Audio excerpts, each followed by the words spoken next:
Well, the message was exactly for the judge to understand the magnitude of the situation and the many victims that were really affected in Latin America, mostly. More than 60% of the Stanford victims came from these countries, from South America.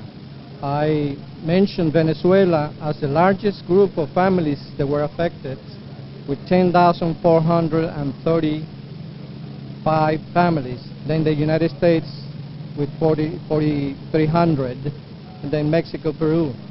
And the main thing is a lot of families dying. They put all their savings in the Stanford CDs.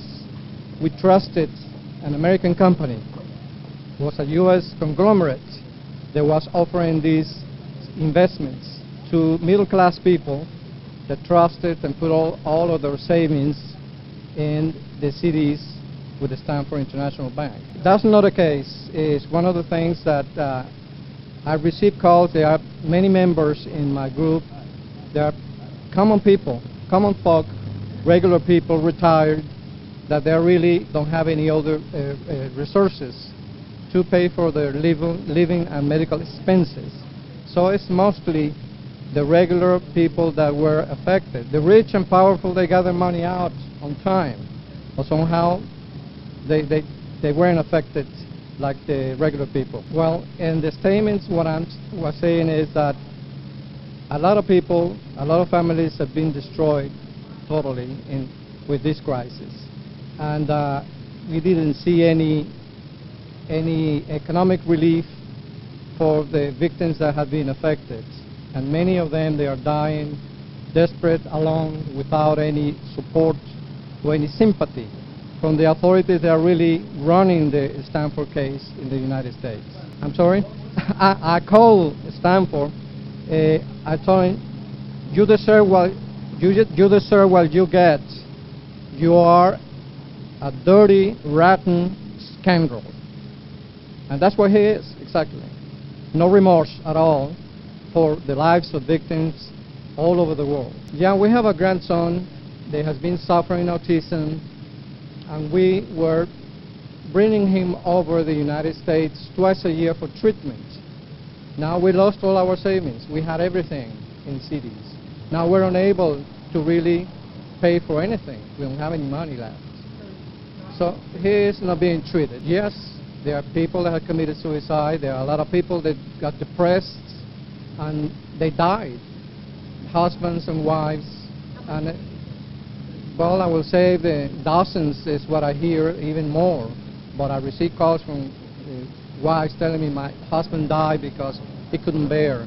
My daddy developed cancer because of the stress, and he doesn't have a chance. We don't have any money to pay for the medical expenses. So,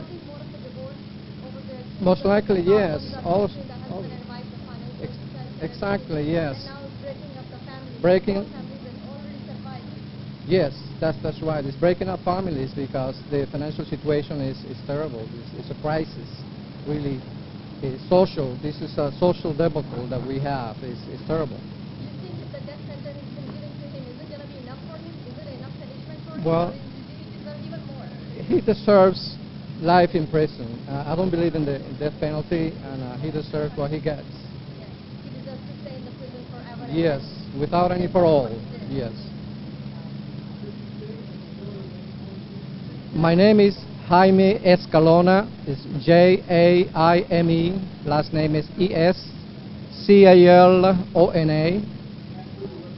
I'm the director of the Coalición Víctimas de Stanford América Latina, COVISAL, based in Caracas, Venezuela, and in Texas.